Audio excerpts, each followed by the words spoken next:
Morning students, how are you all? I hope you all are fine. So this is your Hindi class. आज हम पढ़ते हैं chapter 10 Swami Ramakrishna Paramhans, जो कि बहुत ही फेमस थे. लगभग 200 वर्ष पूर्व पश्चिम बंगाल में घमार पुकुर पुकुर नामक गांव था. वहाँ ये गांव जो था वो बहुत ही सुंदर था और रमणीक था, जैसे सबको अपनी तरफ अट्रैक्ट करता था. कहने का मतलब जगन्नाथपुरी की पैदल यात्रा करने वाले यात्री इसी गांव से होकर जाया करते थे. जो जगन्नाथपुरी जाते थे वो यहीं से पैदल होकर जाया करते थे. इसी गांव में एक परिवार रहता था.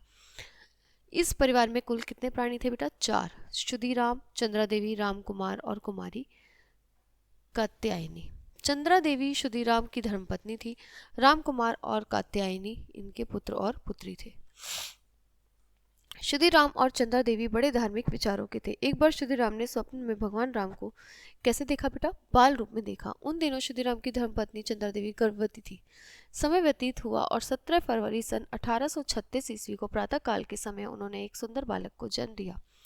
यह बालक आगे चलकर स्वामी रामकृष्ण परमहंस के नाम से विख्यात हुआ. बचपन में सभी इस बालक को गदाधर के नाम से पुकारते थे. बालक गदाधर ने बाल्यावस्था में ही पुराणों की सारी कथाएं सुन सुनकर कंठस्थ कर ली थी. मतलब उसे बहुत सारी कथाएं याद थी. गदाधर बड़े निर्भीक थे, कभी किसी बात से वे भयभीत नहीं होते थे. गदाधर के शरीर में एक ऐसी दिव्य शक्ति धीरे धीरे विकसित हो रही थी जिससे सभी उनकी ओर आकर्षित हो जाते थे. सभी उनसे प्रेम करने लगते थे. एक बार श्वेत बादलों से घिरे आकाश में गदाधर ने सफेद हंसों की पंक्ति को उड़ते हुए देखा तो वह आत्मविभोर हो उठे. साधु संतों की संगति उन्हें अच्छी लगती थी. उनकी सेवा करने में उन्हें बहुत आनंद मिलता था. धार्मिक पर्वों पर गदाधर रंगमंच पर देवी देवताओं का स्वांग भरकर बहुत प्रसन्न होते थे. अक्सर धार्मिक भजन पद सुनाते सुनाते इतने अत्यधिक भाव विभोर हो जाते थे कि उन्हें भाव समाधि लग जाती थी. वह एकाएक चुप हो जाते थे और उनकी आंखों से अश्रुधारा प्रवाहित होने लगती थी. यह भाव समाधि वे प्राय काफी देर तक लगाया करते थे. बाद में वह अपने बड़े भाई के पास कलकत्ता आकर रहने लगे. पढ़ने लिखने में उनका मन बिल्कुल नहीं लगता था. उन्होंने अपने भाई से कह दिया कि दाल रोटी कमाने वाली विद्या उन्हें नहीं चाहिए. उनकी बात सुनकर उनके बड़े भाई स्तब्ध रह जाते, क्योंकि पूजा पाठ से वह वैसे भी ज़्यादा आमदनी नहीं होती थी. उन दिनों कलकत्ता के चांद बाजार में रासमणि नाम की एक विख्यात महिला रहा करती थी. उन्हें लोग रानी कहकर पुकारा करते थे. वे शूद्र वंश की थीमर जाति से संबंधित थी. उनके पति उनके पास अतुल संपत्ति छोड़कर गए थे. उन्होंने कलकत्ता के दक्षिणेश्वर गांव के निकट भागीरथी तट पर मां काली का एक विशाल मंदिर बनवाया. बेटा, पर वहां मंदिर में कोई नहीं आता था, क्योंकि शूद्र कुल के होने की वजह से जो ब्राह्मण थे वो पूजा अर्चना के लिए तैयार नहीं होते थे. तब अपने एक हितैषी से कहने पर जो गदाधर थे उन्होंने वो मंदिर के पुजारी बन गए. यह मंदिर भागीरथी के निर्जन तट पर स्थित था. गदाधर का मन शीघ्र ही इस मंदिर में देवी काली माँ में रम गया, क्योंकि वहाँ बहुत शांति थी.